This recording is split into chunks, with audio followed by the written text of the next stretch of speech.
Visų pirma, tai aišku labai yra nuostabu ir smagu, kad tokia nedidelė gyvenvietė kaip Kėdulė turi savo dvarą, kuris yra atstatytas, kuris yra ne tik dvaras su tam tikra ekspozicija, ar ne, bet ir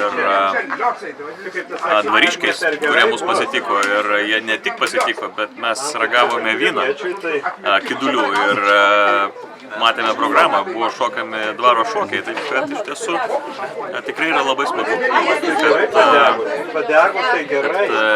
mažesni Lietuvos miesteliai ir gyvenvietės taip vystosi. Ir tai yra geras ženklas, kad bendruomenė yra pakankamai stipri ir mane asmeniškai tai labai džiugina.